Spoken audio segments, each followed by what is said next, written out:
Procedury zakupu mieszkania są bardzo łatwe. Dominikański rząd się tutaj zmienił bardzo na plus. Musiał zastosować takie metody przyciągnięcia kapitału zewnętrznego. Zwolnienia podatkowe w postaci konfutur, czyli mamy na 15 lat zwolnienie podatkowe od zakupu nieruchomości, a także od rocznej opłaty za nieruchomość. Nabywający staje się właścicielem tak na dobrą sprawę na zawsze. To nie jest na jakiś okres 99 lat, czy że trzeba do tego wziąć jakiegoś Dominikańczyka, czy jakieś dziwne zasady, że na firmę nieruchomości wliczają się w masę spadkową.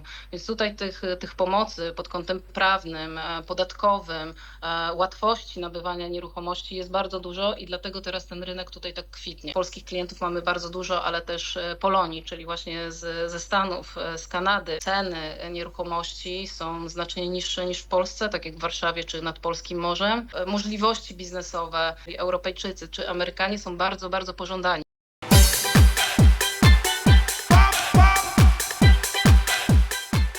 Witam Państwa bardzo serdecznie na kanale Polacy w Ameryce Łacińskiej.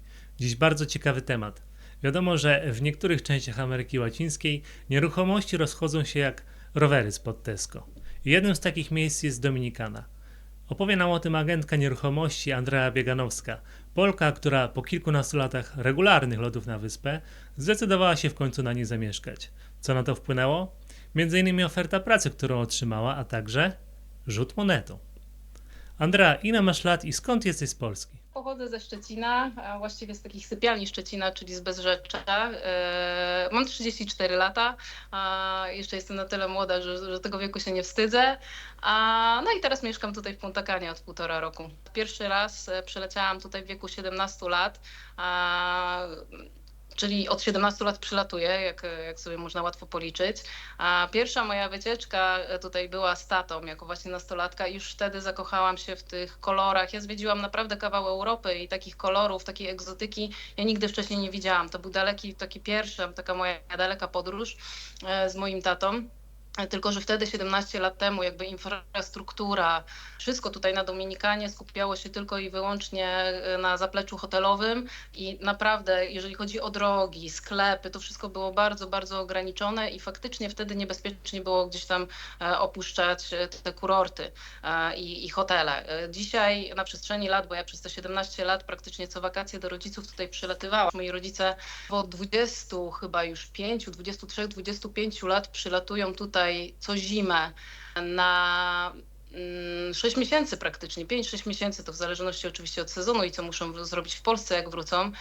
Mój tato już jest trochę sędziwego wieku, bo ma 83 lata, więc to jest taka po prostu jego emerytura i tak sobie też przedłuża chyba długowieczność, bo faktycznie bardzo dobrze się trzyma. Kiedy przylatywałam do rodziców na wakacje, nie mogłam sobie pozwolić na długie podróże, bo oczywiście chodziłam do liceum, później studia, później otworzyłam jedną firmę, drugą firmę, trzecią firmę i nie miałam za bardzo możliwości, żeby tutaj za długo poprzebywać, aczkolwiek zawsze co roku do rodziców przylatywałam tak na miesiąc, minimum 3 tygodnie. Musiałam być bardzo dobrą uczennicą na studiach, żeby wszystko zawsze zdawać w przedterminach, żeby sobie po prostu wydłużyć ten czas na wakacjach. Ale faktycznie zawsze tak było, że jak tutaj przylatywałam i leżałam na tej plaży, to marzyłam o tym, żeby kiedyś tutaj zamieszkać po prostu na stałe. Zawsze gdzieś w środku, w sercu czułam, że to jest moje miejsce na ziemi. I 1,5 roku temu nadarzyła się taka okazja. Moje życie troszeczkę się pozmieniało. Mogłam prowadzić firmę w Polsce zdalnie i głównym powodem pozostania tutaj było moje zdrowie.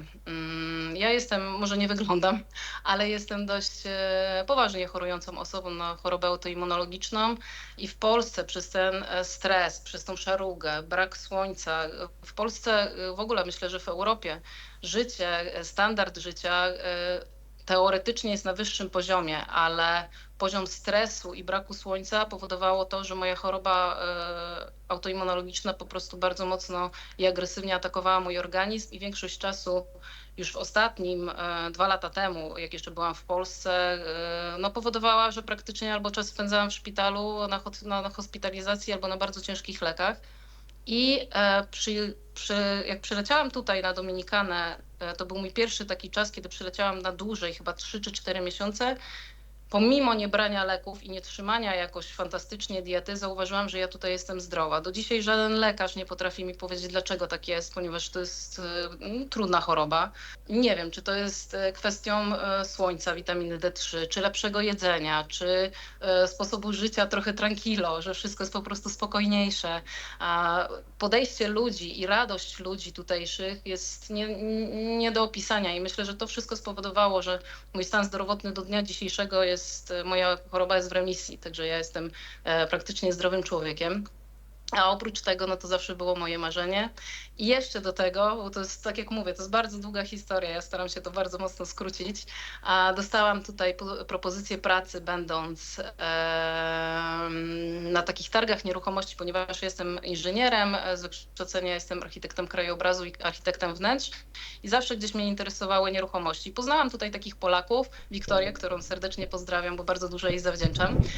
Zaprosiła mnie na te targi nieruchomości i tam poznałam szefa firmy, w której pracuje Wiktoria. I sobie porozmawiałam z tym szefem, on się mnie zapytał, czym się zajmuję, bardzo go to zainteresowało, a tutaj pracownicy z Ameryki Łacińskiej mają troszeczkę inne standardy pracy i tacy pracownicy jak my, czyli Europejczycy czy Amerykanie są bardzo, bardzo pożądani, bo my jesteśmy pracowici, rzetelni i faktycznie pracujemy tak, jak ta obsługa klienta z naszej strony jest zupełnie inna. I ten szef tej firmy zaproponował mi pracę. I takie ziarenko po prostu mi zaszczepił w głowie. I była taka sytuacja, że zaczęłam się coraz mocniej, coraz poważniej zastanawiać, czy zostać, czy nie. Moi rodzice tutaj byli, bo ja z rodzicami przyleciałam.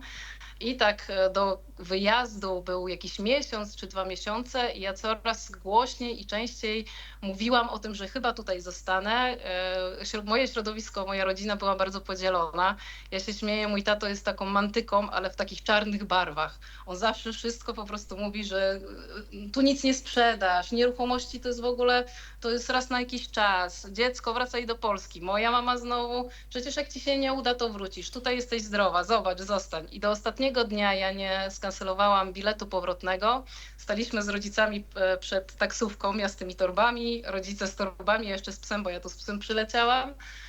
No i mówię do mojego taty, bo mój tato jest takim zawsze dla mnie autorytetem. Mówię, tato, co ja mam robić? I tato mówi do mnie, dziecko, ja ci nie powiem, ale mam pomysł, rzucaj monetą. I to jest najzabawniejsza historia chyba mojego życia, że po prostu naprawdę rzuciłam tą monetą i wypadła Dominikana, a moi rodzice wsiedli do taksówki, pojechali do Polski, a ja tutaj zostałam i to była najlepsza decyzja w moim, naprawdę najlepsza.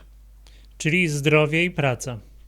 Tak, zdrowie, praca, styl życia tutejszy, radość Dominikańczyków, możliwości biznesowe. Naprawdę to jest fantastyczny kraj. Dla mnie jest świetny. A czy możesz coś powiedzieć więcej na temat Twoich pierwszych wrażeń po przeprowadzce na Dominikanę? Ponieważ no, wiemy, że było na początku bardzo fajnie, ale też wiązało się to pewnie z jakimiś trudnościami, z jakimiś przeciwnościami, które napotkałaś. Tak, tak. To nie jest tak, że ja sobie tutaj zostałam i od samego początku było kolorowo. Absolutnie nie mogę tego powiedzieć, bo ja jestem kobietą i zostałam tutaj całkowicie sama. Sezon się skończył, więc cała Polonia moich przyjaciół, którzy tutaj też spędzają zimę, wróciła do Kanady, do Stanów, do Polski. Moi rodzice wyjechali i ja zostałam tutaj tylko z psem. A więc jakby na początku było mi bardzo trudno. Podjęłam pracę, której nigdy wcześniej nie wykonywałam, ponieważ pomimo tego, że jestem inżynierem, znam się na budownictwie, ale jakby wcześniej, jak spędzałam tutaj czas, to tak typowo wakacyjnie. I ja nie znałam aż tak Dominikany i tych miejscowości czy miejsc, które miałam sprzedawać. Musiałam nauczyć się nowego systemu. Wiele takich rzeczy, musiałam znaleźć nowe mieszkanie. Nie miałam na początku samochodu, także ten mój hiszpański to taki po prostu łamany, więc bardzo, bardzo na początku się bałam przede wszystkim, bo nie powiem, że mi było trudno. Ja jak sobie przypominam te pierwsze takie miesiące, kiedy ja tutaj zostałam, ja praktycznie codziennie byłam wzruszona, bo ilość pomocy, którą ja otrzymałam od ludzi, jest tak jakby cały los i wszechświat dał mi narzędzie do tego, żebym ja tutaj została. Ja czasami miałam takie wrażenie, że ja nie zdążyłam jeszcze pomyśleć, a ja już to otrzymywałam, dosłownie, czy jak potrzebowałam samochodu, mieszkania, właśnie tej pracy. Bałam się, że czegoś nie sprzedam. W pierwszy dzień pracy ja sprzedałam pierwszy dom. I każda ta sytuacja powodowała to, że ja wiedziałam, że tak miało być. Że to jest po prostu to. Andrea, Twoja praca na pewno jest wymagająca i wymaga dużo odpowiedzialności. Czy trzeba wyrobić jakąś licencję, żeby pracować jako agentka nieruchomości na Dominikanie?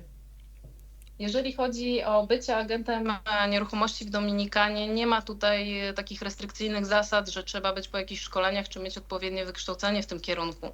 Aczkolwiek ja takie szkolenie odbyłam, bo oczywiście można być tutaj licencjonowanym agentem nieruchomości z różnych względów. Prawo zawsze może się zmienić, a nie chciałam stracić tej pracy, ponieważ teraz rynek nieruchomości naprawdę szaleje. Druga sprawa jest taka, że pomimo tego, że ja gdzieś coś zasłyszałam, że jest takie prawo czy takie, lepiej z takiego pewnego źródła mieć informacje dotyczące prawa, nabywania nieruchomości, podatków. Tego wszystkiego uczyłam się na szkoleniu i to też powoduje na pewno większe zaufanie co do agenta, że jeżeli faktycznie jest taka licencja, no to ten agent nie jest, za przeproszeniem, kolokwialnie powiem, z jakiejś tam łapanki, co nie ma zielonego pojęcia, tylko na pewno jest gdzieś to przydatne, a szczególnie w takich renomowanych biurach agencji nieruchomości. Aczkolwiek startowałam bez licencji. Ja to zrobiłam po prostu w międzyczasie, tak? A jaka jest obecna sytuacja na rynku nieruchomości na Dominikanie dla obcokrajowców, szczególnie dla Polaków? Jakie są procedury zakupu domu, mieszkania? Procedury zakupu mieszkania są bardzo łatwe. Dlaczego w ogóle są takie ułatwienia od rządu przy możliwości właśnie kupowania mieszkań? Dominikański rząd się tutaj zmienił bardzo na plus. To jest państwo demokratyczne, co też bardzo warto byłoby o tym wspomnieć, że to jest państwo katolickie, dlatego tutaj jest bezpiecznie. I prezydent Dominikany ja nie chcę demonizować Dominikańczyków, to są fantastyczni ludzie, tylko on ma świadomość tego, że Dominikańczycy to jest taki właśnie styl, tak jak wcześniej powiedziałam, tranquilo. Oni się niczym nie przejmują, wszystko odkładają na później, jak się mają spotkać, to się spóźniają po 2 godziny, a czasami po 2 dni. I on wiedział, że ten kraj ma ogromny potencjał i że Dominikańczycy za wiele nie zbudują, bo dla nich leżenie pod palmą i wystarczy tak na dobrą sprawę, więc musiał zastosować takie metody przyciągnięcia kapitału zewnętrznego. I przez to mamy takie zwolnienia podatkowe w postaci konfutur, czyli mamy na 15 lat zwolnienie podatkowe od zakupu nieruchomości, a także od rocznej opłaty za nieruchomość. Nabywający staje się właścicielem tak na dobrą sprawę na zawsze. To nie jest na jakiś okres 99 lat, czy że trzeba do tego wziąć jakiegoś Dominikańczyka, czy jakieś dziwne zasady, że na firmę. Tutaj po prostu przychodzimy, udowodniamy, że pieniądze nie pochodzą z nielegalnego źródła, nabywamy i do tego jeszcze te mieszkania czy nieruchomości wliczają się w masę spadkową. Więc tutaj tych pomocy pod kątem prawnym, podatkowym, łatwości nabywania nieruchomości jest bardzo dużo i dlatego teraz ten rynek tutaj tak kwitnie. To, co wcześniej wspominałam przed naszą rozmową, to rynek nieruchomości tak mocno szaleje, że ja naprawdę nie mam czasu czasami po prostu zjeść, bo ilość osób zainteresowanych, ale to nie tylko Polaków, chociaż Polaków ja jestem bardzo zaskoczona, bo polskich klientów mamy bardzo dużo, ale też Polonii, czyli właśnie ze Stanów, z Kanady, ale także Włochów, Hiszpanów, bardzo duża ilość ludzi. Myślę, że też ze względu to, co wcześniej wspominałam, na tą eskalację problemów na wschodzie, w Izraelu, ludzie po prostu zaczynają gdzieś tam się obawiać. Nie wiem, czy słusznie, czy niesłusznie, bo to jakby nie jest w mojej ocenie, ale gdzieś tam myślą o takim bezpiecznym miejscu tutaj na Wyspach, a ponadto ceny nieruchomości są znacznie niższe niż w Polsce, tak jak w Warszawie czy nad Polskim Morzem. No i rentowność jest niesamowita, bo przy dobrej rentowności w skali roku możemy mieć zwrot 12 do 14%. Tak średnio powinno się liczyć na wszelki wypadek, taki minimalny to jest 6%, ale właśnie przy dobrej rentowności i dobrej lokalizacji można nawet wyciągnąć do 14%. Ale i teraz właśnie takie pytanie, bo kiedy było najlepiej kupić tą nieruchomość? Kiedyś, czy teraz, kiedy właśnie teraz to zainteresowanie wzrosło? Czy w związku z tym zainteresowaniem te ceny skoczyły? Ja myślę, że to jest jak z Bitcoinem. Wiadomo, że jakby ktoś wiedział, że Bitcoin osiągnie taką cenę, no to wiadomo, że lepiej było kupować kiedyś, ale kiedyś tutaj nie było takiej infrastruktury, nie było aż takiego bezpieczeństwa, aczkolwiek ja od 17 lat nigdy się nie spotkałam, żeby ktokolwiek mi coś ukradł, czy cokolwiek by mi się coś stało. Nigdy nie czułam się tutaj niebezpiecznie. Ale no, kiedyś na pewno było to ryzyko. Kiedyś nieruchomości tutaj były bardzo niskie. Za ziemię 20 lat temu, kiedy właśnie tutaj się osadzali Włosi, bo to oni teraz właściwie, nawet w tym budynku, w którym teraz ja tutaj jestem, to jest też od włoskiego takiego dewelopera.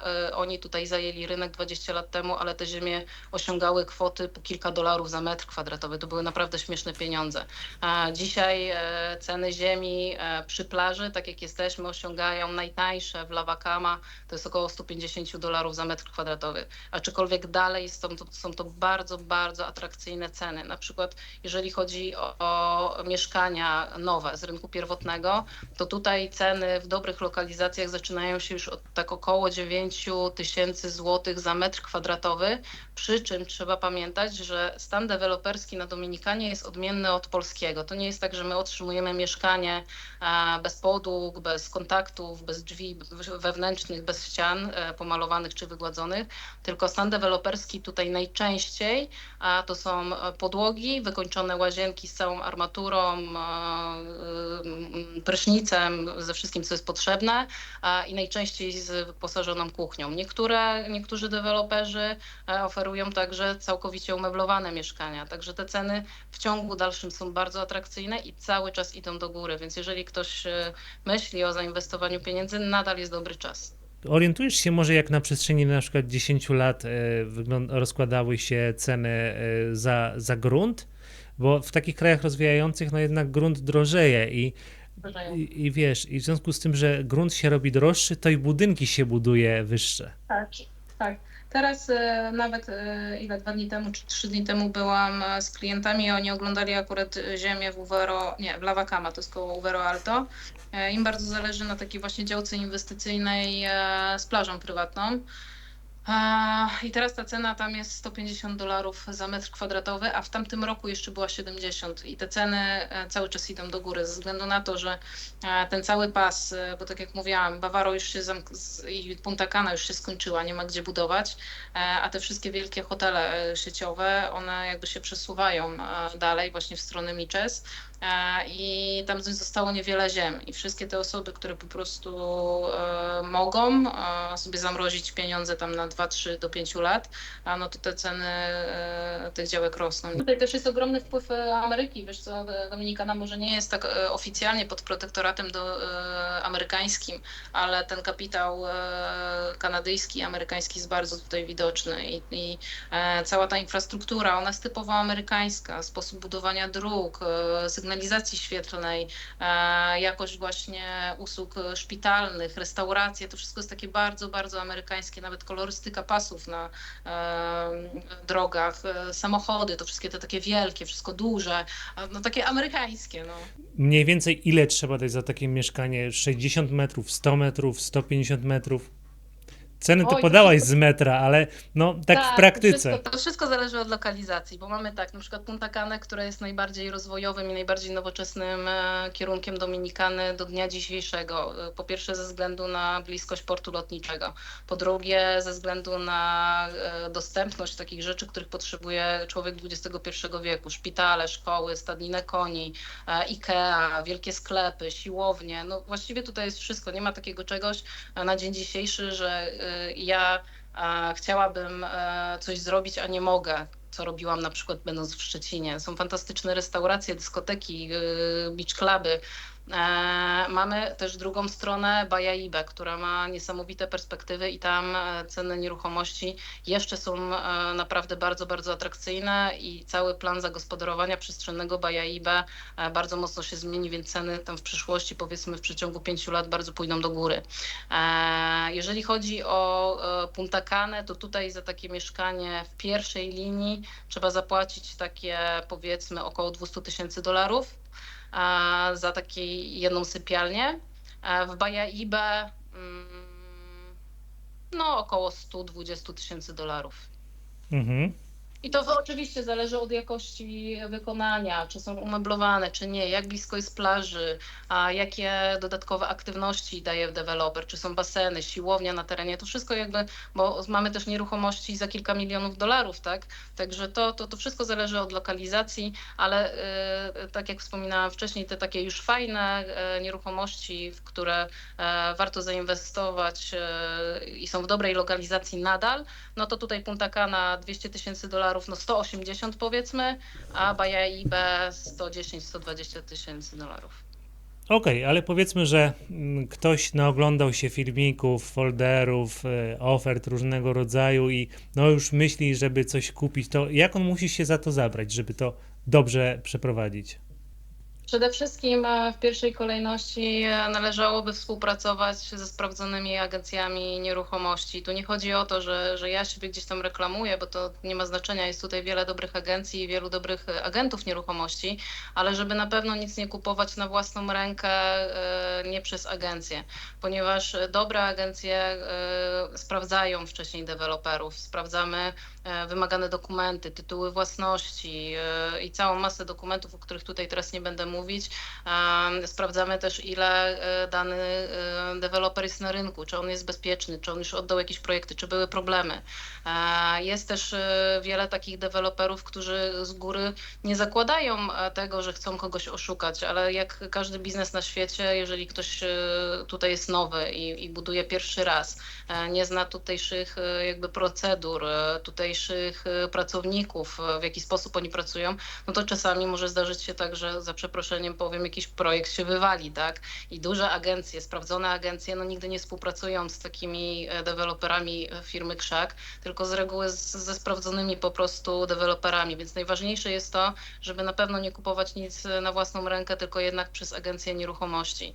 Warto też wspomnieć o tym, że to nie jest tak, że ja sam pójdę do dewelopera i będę miał niższą cenę. Tutaj na szczęście, jeżeli chodzi o rynek nieruchomości, jest to bardzo uczciwe, uważam, bo czy my pójdziemy bezpośrednio do dewelopera, czy do agencji, cena jest zawsze ta sama. Więc tutaj nie ma czegoś takiego, że ja sobie gdzieś pójdę bokiem i sobie będę miał taniej. Więc to jest fajne i dlatego chociażby z tego względu najlepiej po prostu kupować przez agencję, a później już po prostu ustalać, czego szukamy, co byśmy chcieli, czy rynek pierwotny, czy rynek wtórny. I cała procedura już jest naprawdę bardzo szybka i przyjemna. Jedyne co, no to zawsze te formularze rezerwacyjne, no tam zawsze, no jak to papierologia, trzeba troszeczkę powypełniać, ale cała procedura jest naprawdę bardzo prosta i większości ludzi nie ma z tym problemu, nawet starszych ludzi, bo i też sprzedaję polskim emerytom, którzy po prostu gdzieś tam chcą zmienić swoje życie. Podatki w Stanach Zjednoczonych czy w Kanadzie ich wykańczają i chcą zamieszkać na Dominikanie. A to nawet takie osoby, które nie potrafią biegle obsługiwać się na komputerze, dają sobie spokojnie radę. Zresztą od tego jesteśmy też my, żeby pomóc, wesprzeć, wytłumaczyć, przetłumaczyć dokumenty, dać notariusza. Mamy też polskich, znaczy mamy takiego jednego Dominikańczyka, który jest tutaj prawnikiem i mówi w języku polskim. Także dla takich osób, które też mają blokadę językową, nie ma tutaj najmniejszego problemu. To są dość łatwe procedury. A jakie regiony Dominikany polecasz Polakom do zamieszkania? Do zamieszkania, to tak jak wspominałam, są takie główne dwa nurty w tym momencie. No Punta Cana zawsze była i od zawsze i Punta Cana coraz bardziej się kurczy pod kątem budowli budów, nieruchomości w pierwszej linii, no bo plaża też nie jest wiadomo z gumy i się nie rozciągnie, więc jakby cały ten rynek nieruchomości przesuwa się trochę za pierwszą linię, aczkolwiek to i tak dalej jest atrakcyjna miejscowość. A drugą miejscowością to jest Bajaibę. Właśnie Bajaibę od Punta Cany różni się przede wszystkim klimatem i tym, że Bajaibę leży nad Morzem Karaibskim, a Punta Cana leży nad Oceanem Atlantyckim. I w Bajaibę dla osób, które kochają przede wszystkim naturę, taki spokój, nurkowanie, krystalicznie czystą wodę, no to jest zdecydowanie lepszy kierunek i on jest bardzo rozwojowy i bardzo przyszłościowy, więc bardzo dużo teraz osób nabywa nieruchomości w Bajaibę, bo po prostu zakochuje się w tej miejscowości, ceny są atrakcyjne i tak jak mówiłam, rząd po prostu bardzo duże pieniądze teraz będzie tam inwestował i Bajaibę się ma bardzo mocno zmieni na plus, aczkolwiek już w tym momencie jest to fantastyczna miejscowość i jak ja czasem gdzieś się urywam na 2 dni takiego relaksu, spokoju, z dala od zgiełku, no to zawsze jedę do Bajaibe. A kolejna lokalizacja to jest północ Dominikany. To jest Sosúa, to jest Samana, to jest Las Terrenas. Aczkolwiek ja nie jestem ogromną fanką tych miejscowości do mieszkania, ponieważ tam pogoda znowu jest kapryśna. Tam często padają deszcze, bardzo mocno wieje, jak ktoś pływa na surfingu i na kitesurfingu. Ja czasami na kitesurfing, jak mam czas, teraz akurat nie mam czasu, ale wcześniej jeździłam do Kabarety właśnie na północ, bo tam wiatry no po prostu głowę urywa. A więc dla osób, które lubią się kąpać, a boją się dużych fal, no to nie jest dobra miejscowość i plaże są zdecydowanie brzydsze, bo piasek jest po prostu taki żółty. Więc najlepsze miejsca według mnie do zamieszkania, no to jest zdecydowanie Punta Cana i Bajaibe. No chyba, że ktoś chce wielkie miasto, teatry, luksusowe sklepy, no to wszystko mamy w stolicy, tylko stolica jest dość trudna do mieszkania, bo mieszka tam prawie 4 miliony ludzi, więc ona jest ogromna i to się tak wydaje, że to jest mała wysepka, ale stolica jest naprawdę potężna. Mamy po 6 pasów w jedną stronę, po 6 pasów drogowych w drugą stronę i w godzinach szczytu naprawdę można utknąć gorzej niż w Warszawie. A Dominikańczycy mają specyficzny sposób jazdy, więc Na to jest pewno te naprawdę... przepisy to są tylko tak, bo są. Tak, tutaj nie ma przepisów, tutaj nie ma przeglądów technicznych samochodu, także czasami zdarza się tak, że wracam z trasy gdzieś tam w nocy i jadą samochody bez świateł, bez drzwi, bez jakichś takich po Aha. prostu, zasad bezpieczeństwa totalnie. Ale jeszcze tak cię zapytam, no bo to wszystko tak ładnie wygląda, jest pięknie, są tanie mieszkania, ale no, ostatnio Marek, który współtworzy ze mną ten kanał, opowiadał taką Tak. historię o Polakach, którzy mieli jakiś tam swój mały biznes na Kajmanach. Mhm. I w związku z trudną sytuacją pogodową, jakiś tam tajfun, huragan przyszedł i oni ten biznes stracili. Jak to jest na Dominikanie? Czy tam też można się obawiać takich zjawisk pogodowych? Że Dominikana oczywiście może być dotknięta huraganem i taki mocniejszy huragan z reguły tutaj przychodzi co 5-6 lat, aczkolwiek ja znam tutaj osoby, które mieszkają tutaj po 20, po 30 lat i mówią, że właściwie oni nie byli świadkami nawet takiego huraganu, o jakim my myślimy. Oczywiście w okresie lata są wzmożone wiatry i to jest prawda, że naprawdę no, wieje czasami konkretnie, ale to takie parę dni powiedzmy, ale to nie jest tak, że to narusza konstrukcję budynku, że samochody latają. Lekkie konstrukcje, jeżeli nie zwiniemy na przykład leżaków, czy takich po prostu jakichś pergoli, no to może oczywiście zerwać i zwiać, ale nie ma tutaj takich huraganów. Dominikana jest tak dość mocno zagięta i te huragany zawsze jakby one idą z północy, one omijają jakby Dominikanę, dlatego jeżeli jest jakiś huragan czy mocne wiatry, to najczęściej obrywa właśnie północ, czyli ta Sosúa, Puerto Plata, i idzie to do Haiti. I Haiti faktycznie mocniej dostaje tymi wiatrami i tymi takimi niedogodnościami pogodowymi, a Dominikana, a szczególnie Punta Cana i właśnie tutaj na dole Bajaibe nie zdarza się nic takiego. Mówię, no są huragany co 5 lat w tamtym roku, albo to było 2 lata temu już, bo czas tak szybko leci. Była ta Fiona słynna, ale to delikatne jakieś konstrukcje gdzieś tam poniszczy, ale to nie są takie huragany, o jakich nam się wydaje, absolutnie. Andrea, my jesteśmy ukształtowani w pewnej kulturze europejskiej. Masz klientów z Ameryki Północnej, oni też mają pewne swoje przyzwyczajenia i przyjeżdżając na Dominikanę, no też zderzają się z pewnego rodzaju różnicami kulturowymi. Czego można się obawiać, czego można się spodziewać, a co może nas miło zaskoczyć na Dominikanie? Zacznę od minusów. To, co mnie na początku uderzało i denerwowało, to był ten sposób właśnie tranquilo. Tutaj wszystko jest odkładane na później. Tutaj jakość usługi i sposób pracy dla mnie jest nie do zrozumienia i niebywały. To aż jest ciężko uwierzyć, w jaki olewawczy sposób oni do wszystkiego podchodzą. Oni na wszystko mają czas, przecież nic się nie stało. A jeżeli ja się na przykład umówię z mechanikiem, z kimkolwiek, no to on na przykład sobie przyjedzie 2 godziny później i jest zdziwiony, że na przykład ktoś jest podenerwowany tą sytuacją i że on przecież jest i on przyjechał, tak? No to my się powinniśmy cieszyć, no bo on przyjechał. Na początku to było dla mnie bardzo trudne, szczególnie, że w mojej pracy ważna jest szybkość, reakcja, bo klienci się denerwują, bo oni chcą mieć dokumenty już, oni chcą mieć kontrakt już, przelew już, wszystko by chcieli na już, a często, no niestety, ja na początku bardzo to przeżywałam, bo ja zawsze jestem tą osobą pomiędzy deweloperem, moją firmą, a klientem. I ja działam natychmiastowo, ale druga strona, zanim mi to przyśle, zanim to sprawdzi, zanim wypije kawę i podrapie się po głowie, no to mija czas. I najczęściej ja od strony klientów: pani Andreo, dlaczego? Ja czekam. Ja mówię: tak, ja bardzo przepraszam, ale to jest jakby nie z mojej winy. Tutaj po prostu tak jest. Druga rzecz, która jest taka, dla mnie była zaskakująca na samym początku, to jakość wykonywania wszystkiego. I zarówno w budownictwie no jest odmienna jakość i nawet najlepsi deweloperzy, absolutnie, jeżeli ktoś myśli, że kupi tutaj nieruchomość i ona będzie jak igła, tak nie jest. Tutaj albo my to akceptujemy, że tak tutaj jest, albo po prostu nie kupujemy nieruchomości, bo będziemy się denerwować. Ja nie chcę sobie tutaj oczywiście podkładać nóg. To nie jest tak, że tutaj gdzieś tam drzwi odpadają i to jakoś wali się na łeb, tylko po prostu no, te takie detale, tak jak u nas są tam po prostu bardzo ładnie wykończone, no to tutaj tego nie ma. Tutaj jest coś niedomalowane, tutaj ta listwa jest trochę tak przykręcona różnie, gniazdko jest trochę nie pod tym kątem, więc to są takie rzeczy, które na początku mnie denerwowały. Dzisiaj a ja jestem właściwie wdzięczna i za ten styl tranquillo i za te niedoskonałości, bo one mnie nauczyły tego, że to nie jest najważniejsze. To naprawdę nie jest Ostatnio Tomek z Paragwaju opowiadał też tego rodzaju historie o samochodach i tak dalej.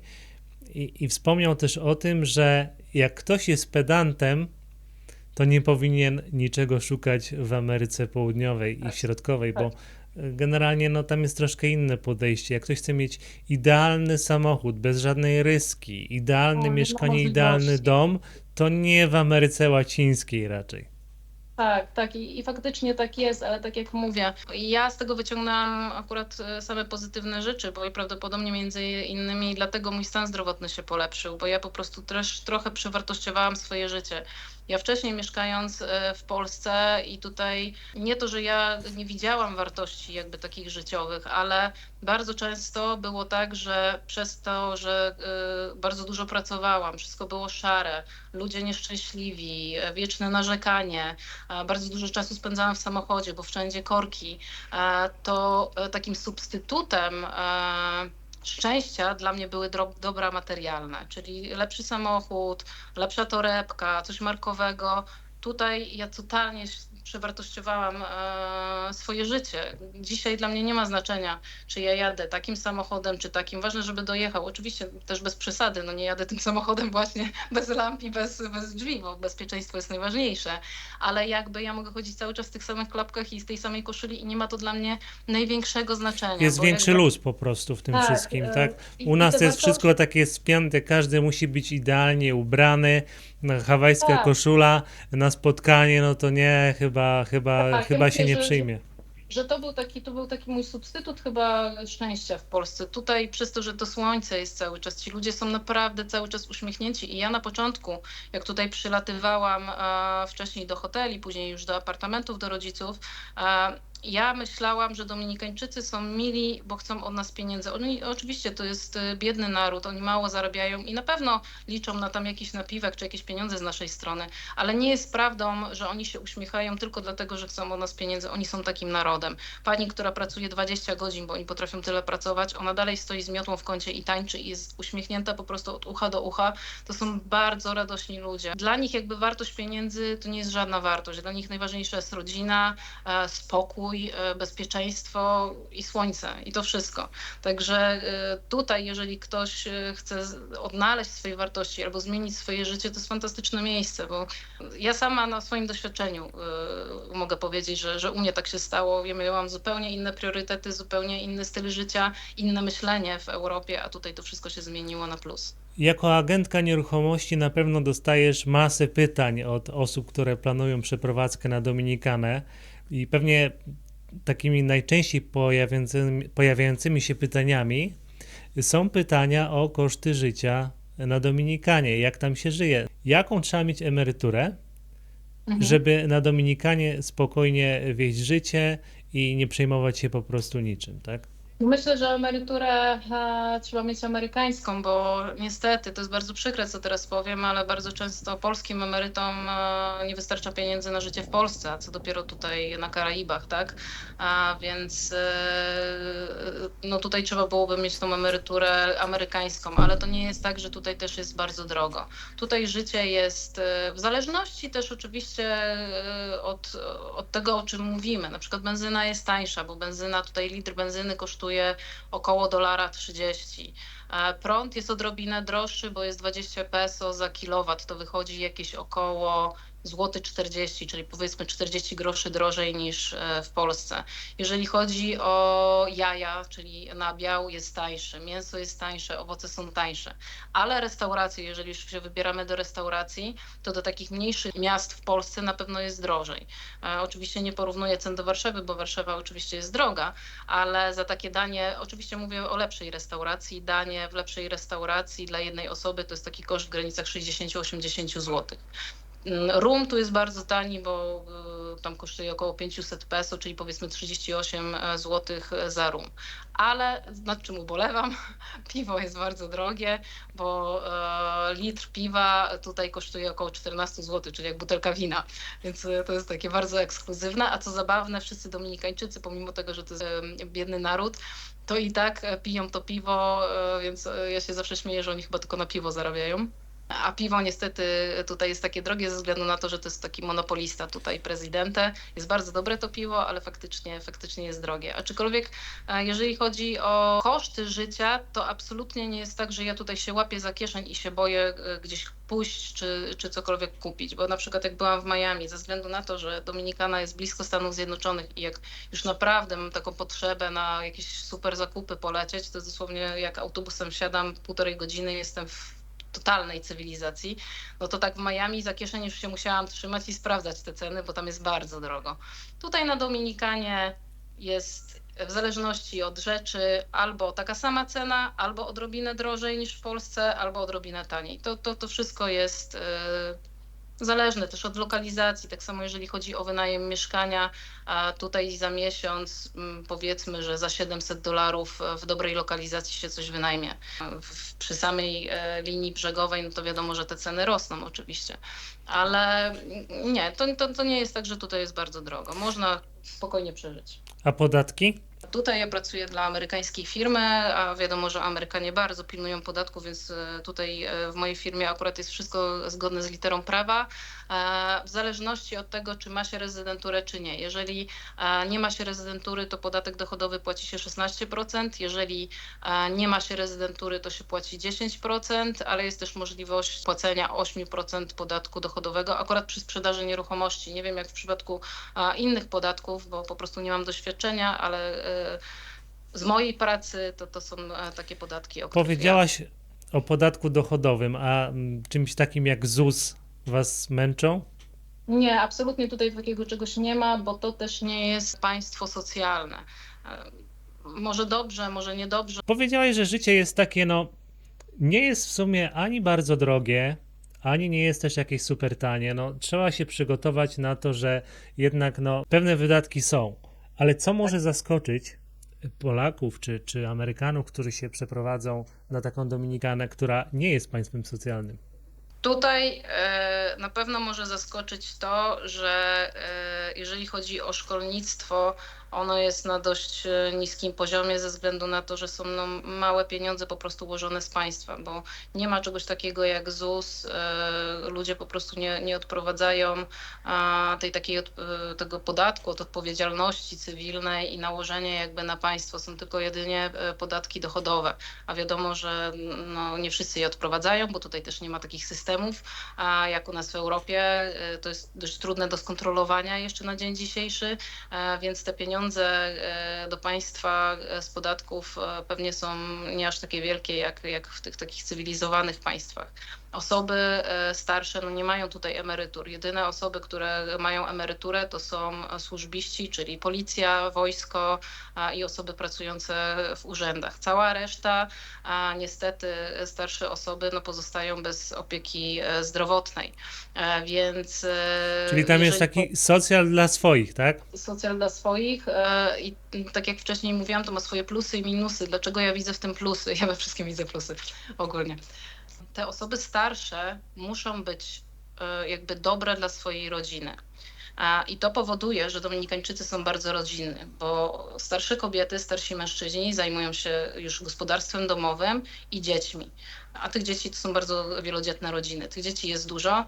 Nie mają Dominikańczycy pieniędzy na jakieś niańki, nie ma takich instytucji jak przedszkola czy żłobki, żeby zostawić po prostu dziecko, czy jak dziecko wróci po szkole do domu. I ci starsi się po prostu zajmują tymi dziećmi, gotowaniem, a młodzi po prostu idą pracować i przynoszą pieniądze. Jeżeli jakaś osoba starsza jest niedobra dla swojej rodziny, no to niestety ona pozostaje sama sobie. Dlatego oni tak bardzo są rodzinni i faktycznie jest tak, że w takich domkach oni żyją po kilkanaście osób i są bardzo szczęśliwi z tego powodu. U nas tego nie ma, przez to, że też my jesteśmy jakby w Europie, a szczególnie... Państwo się wmieszało w te relacje między ludźmi, tak? Po prostu to z jednej za strony obietnicę emerytur, no niektórzy już uważają, że już nie muszą koniecznie trzymać tych dobrych relacji z własnymi dziećmi, a znowu dzieci uważają, że no skoro tata z mamą mają emeryturę, no to zostawmy ich samym sobie. Z jednej strony, tak jak mówię, no są to plusy, jakby wygoda życia nowoczesnych państw, ale z drugiej strony czasami odnoszę wrażenie, że to idzie troszeczkę za mocno. Widzimy tą tendencję w Skandynawii, gdzie naprawdę starsze osoby są całkowicie sobie pozostawione, a młode są bardzo szybko wyrzucane w ogóle z mieszkań. Ma się 18 lat, do widzenia, idziesz na swoje. Więc jakby te relacje rodzinne są bardzo zaburzone. Tutaj na Dominikanie tego nie ma. Mi się to osobiście bardzo podoba, aczkolwiek no na pewno jest to utrudnienie dla osób, które przede wszystkim chorują. Mhm. A jak wygląda integracja z lokalną społecznością? Jest łatwo, trudno, czy sprawia ta lokalna społeczność jakieś problemy? Nie, bardzo łatwo. Tutaj w ogóle na Dominikanie, co też mi się podoba, pomimo tego, że to jest kraj katolicki, a katolicy bardzo często no, są takimi osobami, które nie są za bardzo otwarte na niektóre rzeczy, które są widoczne jak społeczeństwo LGBT, czy jakieś związki homoseksualne. Tutaj absolutnie nie jest to napiętnowane. Takie osoby mogą się czuć jak najbardziej bezpiecznie. Nie występuje tutaj takie coś jak rasizm, krytyka. Tutaj nieważne jakiej jest się narodowości, Dominikańczycy zawsze są uśmiechnięci, zawsze są chętni do pomocy. I ogólnie ja myślę, że nie tylko Dominikańczycy, tylko osoby, które tu się przeprowadziły, są bardzo pomocne. One mają inną mentalność. Nawet Polacy, tak jak mówię, no też nie chcę demonizować Europejczyków i Polaków, ale no czasami ta mentalność nie jest najfajniejsza, bo często tego doświadczałam w Polsce. Tak tutaj mentalność tych osób z Europy, które postanowiły się tutaj przenieść, ona się zmienia, ona się przewartościowuje. Ja teraz ten rysunek, co mam tutaj na ręku, to właśnie w niedzielę byłam na weselu marokańsko-żydowskim, co wydaje się, że to jest niemożliwe. Jak muzułmanka może pobrać, wyjść za mąż za Żyda, a jednak tutaj wszystko jest możliwe i było to takie wesele, że tak powiem multikulti, więc tych narodowości było bardzo dużo i faktycznie gdzie ja się nie obejrzę, to ta otwartość do ludzi bez względu na kolor skóry, jakieś przekonania religijne, czy przekonania z kim jesteśmy, czy kogo kochamy. Tutaj nikogo to nie interesuje. Jeżeli chcemy normalnie, legalnie mieszkać na Dominikanie, pracować, jakie formalności musimy załatwić? Jeżeli chodzi o formalności, to jest dość długa procedura. Koszmarna, nawet bym powiedziała. Trzeba mieć rezydenturę. Jeżeli chodzi o pracę, tak jak mówiłam wcześniej, tutaj te systemy jakby kontrolowania, one jeszcze nie są do końca dobrze rozbudowane i oni też nie są w stanie skontrolować, czy my tutaj pracujemy legalnie, czy nielegalnie. Nikt jakby do nas nie dotrze, ale jeżeli chcemy tak naprawdę zgodnie z prawem tutaj przebywać, powinno się mieć rezydenturę i ta rezydentura no, jest dość długim procesem, bo trzeba w Polsce załatwić akty urodzenia, akty o niekaralności, to wszystko później, tych dokumentów jest dużo więcej. Później wysłać to do biegłego tłumacza na język hiszpański, następnie to trzeba wysłać do Warszawy, do Ministerstwa Spraw Zagranicznych, gdzie wykonujemy na to takie potwierdzone pieczęcią apostilla, to się nazywa. Później z tym jedziemy do Berlina, do konsulatu, tam dostajemy wizę, później musimy lecieć na Dominikanę, tutaj się umawiać na spotkanie online, badania, jest tego po prostu naprawdę... Do Berlina, do konsulatu? Tak, wcześniej było w Czechach, a teraz dla Europejczyków miesiąc temu się przeniosło całe to To jest, przedsięwzięcie do Berlina. to jest jeden taki konsulat na całą Europę? Tak, niestety, do tych spraw to jest tylko Berlin. Czyli no jest to tak jak dla Polaków troszeczkę utrudnione, tak? Niemcy mają To łatwiej. jest, Niemcy zapewne tak, aczkolwiek ogólnie wyrabianie tutaj tej rezydentury dla każdego, czy dla Amerykanina, czy dla Kanadyjczyka jest to dłuższy proces. To jest oczywiście możliwe, tylko to jest długa procedura. Taką rezydenturę możemy otrzymać na podstawie bycia rencistą. To się tutaj mówi rentista, czyli na przykład mamy jakieś nieruchomości w Polsce i wynajmujemy, udowadniamy, że my to wynajmujemy i chcemy sobie mieszkać na Dominikanie i na takiej zasadzie możemy ubiegać się o rezydenturę. Druga metoda jest taka, że nabyliśmy tutaj nieruchomość i też możemy się ubiegać o rezydenturę.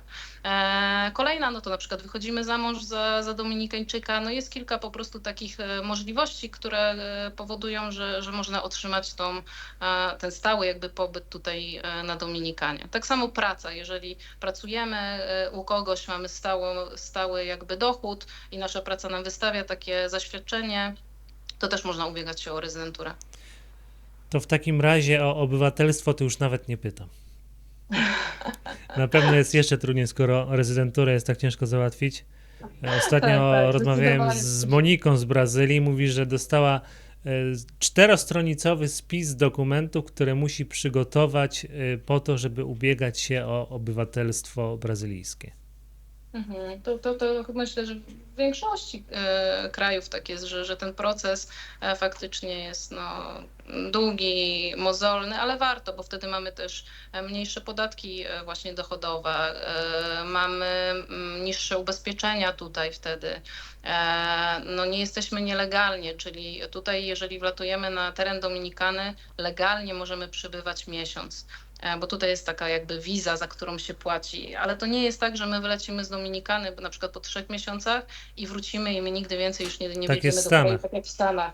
Tutaj tego nie ma. Tutaj bardziej chodzi chyba o pieniądze, tak na dobrą sprawę na Dominikanie. Po prostu płaci się karę, jak wylatujemy, na przykład jesteśmy 3 miesiące, to tam za miesiąc powiedzmy płacimy $90, płaci się tą karę, naliczają od tego miesiąca w górę i z powrotem można wlecieć na Dominikanę. Tutaj to jest bardziej dla osób wykonywanie rezydentury, które naprawdę na stałe się tutaj przenoszą, mają jakieś biznesy, no to opłaca się po prostu to zrobić. Jest większe ułatwienie. Nie ma ZUS-u.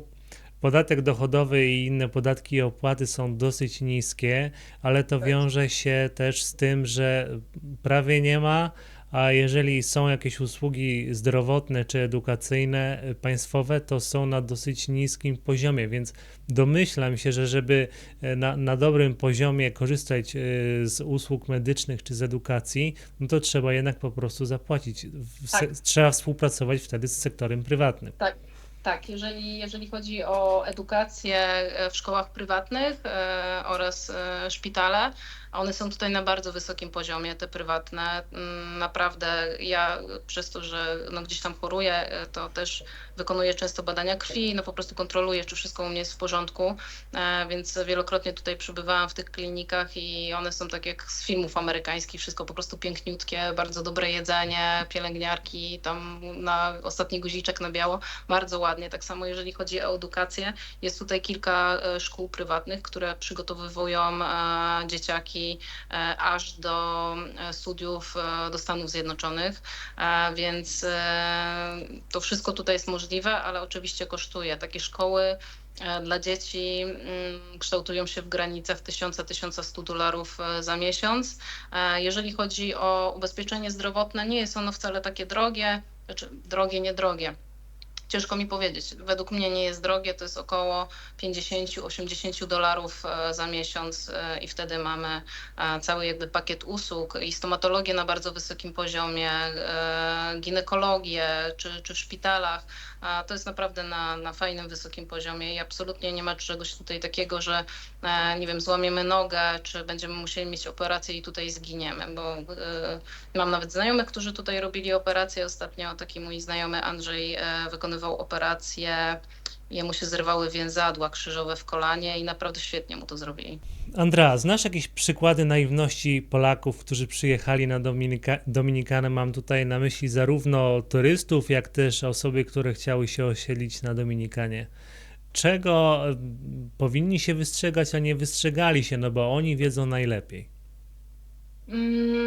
Myślę, że Dominikana nie jest dla wszystkich. To na pewno. Jeżeli ktoś właśnie, tak jak wcześniej o tym mówiliśmy, jest takim pedantem, tak? Jeżeli ktoś myśli, że ma wszystko na zawołanie, usługi, czy jakość usług, czy w restauracjach, czy gdziekolwiek, jest na wysokim poziomie, no to niestety się zaskoczy, po prostu będzie bardzo mocno zaskoczony, bo to wszystko jest po prostu powoli albo jest niedokładnie. My coś na przykład zamówimy w restauracji, 15 razy pani się pomyli, przyniesie nie to i to tak praktycznie jest zawsze. A więc tu na pewno można gdzieś tam się zawieść pod kątem usług na Dominikanie. Ale tak to jeżeli chodzi o naiwność osób, które tutaj nabyły, raczej nie, bo wszystko to, co my mówimy, jak jest, faktycznie tak po prostu jest, czy pod kątem podatkowym, czy nabywania nieruchomości. Raczej nie zdarza się tak, żebym ja coś przekoloryzowywała, czy ktokolwiek, kto poleca Dominikanę, bo to po prostu jest nieuczciwe i Okej, a może nie niesprawiedliwe. tak, a może pod kątem bezpieczeństwa zakupów, czy bezpieczeństwa na ulicy? Tutaj absolutnie też nie mogę powiedzieć, że jest niebezpiecznie. Ja tutaj jestem, no, jak moi rodzice przylatują, no to mieszkam z rodzicami, ale tak to ja jestem samotną kobietą z pieskiem chihuahuą, więc nie jest jakimś psem obronnym, absolutnie bardziej to ja go muszę bronić. I często, czy jeżdżę na zakupy, czy właśnie jeżdżę na północ Dominikany, gdzie to jest kawał drogi i jadę sama i miałam taką sytuację, że złapałam gumę na drodze, no to po prostu te osoby, bo tam są wsie dominikańskie, były bardzo chętne mi pomóc, zaprosiły mnie do domu, zrobiły mi obiad. A ja przez jakby ilość pracy, u mnie niestety się zdarza, tutaj muszę się przyznać, że czasami jestem roztrzepana i potrafię zapomnieć telefonu, tableta gdzieś po prostu, bo już biegnę. To miałam chyba z 3 albo 4 takie sytuacje, że Dominikańczyk za mną biegł z telefonem czy tam z portfelem, że pani kochana zapomniała pani. Oczywiście jak w każdym rejonie świata na pewno zdarzają się jakieś kradzieże, jakieś takie no, niefajne sytuacje, ale to myślę, że bardziej w przypadku, kiedy my się też, czy taki turysta się zapuszcza w takie miejsca, w których nie powinien być i tam wiadomo, że jest niebezpiecznie i mogą się takie sytuacje wydarzyć. Aczkolwiek w takim normalnym życiu, czy funkcjonowaniu, czy jeżdżeniu do sklepu, absolutnie tutaj to jest naprawdę, teraz to już jest nowoczesne państwo. A wspomniałeś właśnie o tym obiedzie. Jak wyglądał ten obiad? Czy to była, tak jak w Argentynie, góra mięsa z odrobiną ziemniaków? Jak wyglądają zwyczaje kulinarne na Dominikanie? A tutaj niestety, ale Dominikańczycy nie mają zielonego pojęcia o gotowaniu. To niestety nie jest Meksyk, tak jak kocham meksykańską kuchnię, tylko ich kuchnia jest bardzo uboga. Ona z reguły w 90% i prawie codziennie oni są bardzo monotonni w tym, co jedzą. Jedzą ryż z sosem fasolowym i kurczakiem. Bardzo dużo rzeczy oni mają z głębokiego oleju, z frytury.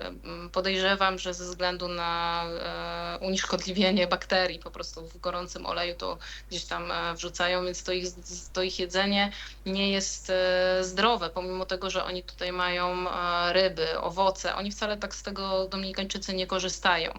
Ja akurat miałam szczęście, bo jak ta rodzina mnie zaprosiła do domu, to akurat to chyba była niedziela albo jakiś taki świąteczny dzień, nie pamiętam. W każdym razie tutaj taką najbardziej popularną potrawą i ona akurat jest pyszna, ja ją bardzo lubię, to jest zupa sancocho. A oni ją gotują rzadko, no bo to jest dla takich rodzin ze wsi dość droga zupa. Ją się gotuje, to jest długi proces, około 6-7 godzin. I to jest zupa gotowana z wielu mięs. Tam jest wołowina, cielęcina, wieprzowina, kurczak. Wszystkie mięsa po prostu, jakie posiadają.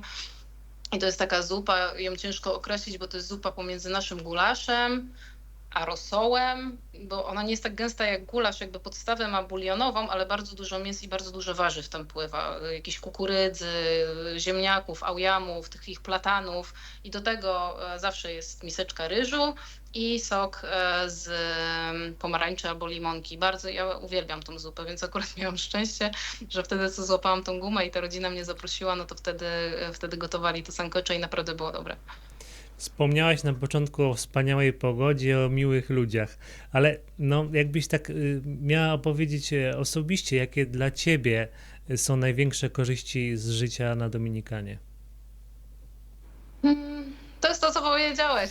To są te takie dwie, tak, to są takie... Dla mnie przede wszystkim zdrowie. To jest naprawdę, i to ja nie jestem jedyną osobą, która tego doświadczyła.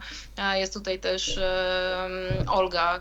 Ona jest dość znana jako Polka na Dominikanie, którą też bardzo polecam, jeżeli ktoś przylatuje na Dominikanę i chce zobaczyć wyspę Saone, Catalinę, Samanę. Ona ma ogromne doświadczenia, ona wydała przewodnik. Naprawdę ja z Olgą zobaczyłam Dominikanę takiej, której ja nigdy wcześniej nie widziałam, nie wiedziałam. Ja przez tyle lat, co przylatywałam, zawsze po prostu byłam w jakimś apartamencie z rodzicami i tyle, co na piechotę po prostu przeszłam, to tyle znałam Dominikanę.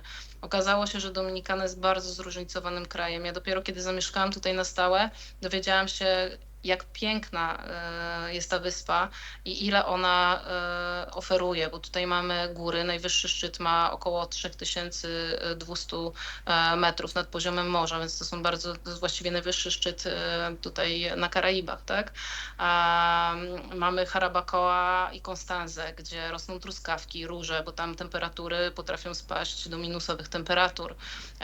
Mamy wodospady, jeziora, rzeki, jaskinie podwodne, Morze Karaibskie, Ocean Atlantycki, plaże z białym piaskiem, z różowym, z kamienistym, brązowym, czarnym, po prostu zróżnicowanie tej wyspy jest niesamowite. Ja tego naprawdę wcześniej nie miałam po prostu o tym pojęcia, że tak ta wyspa pięknie wygląda, że ona oferuje tak dużo. I do tego jest bardzo zielona, bo wcześniej jak podróżowałam po Europie, czy po Hiszpanii, czy po Włoszech, oczywiście ta kultura, wino, jedzenie, wszystko mi bardzo odpowiadało, ale poziom wypalenia tych wysp, braku tej zieleni dla mnie jest po prostu zatrważający i faktycznie miałam taki epizod w swoim życiu, że mieszkałam w Andaluzji, w Hiszpanii 6 miesięcy i to jest bardzo trudne miejsce do życia, bo latem temperatury są bardzo wysokie, są potworne i nie dziwię się, że oni mają tą fiestę, bo to się nie da wyjść po prostu z domu, tak słońce pali, a zimą wcale nie jest tak ciepło, a ocean praktycznie zawsze jest tam zimny. Tutaj w Dominikanie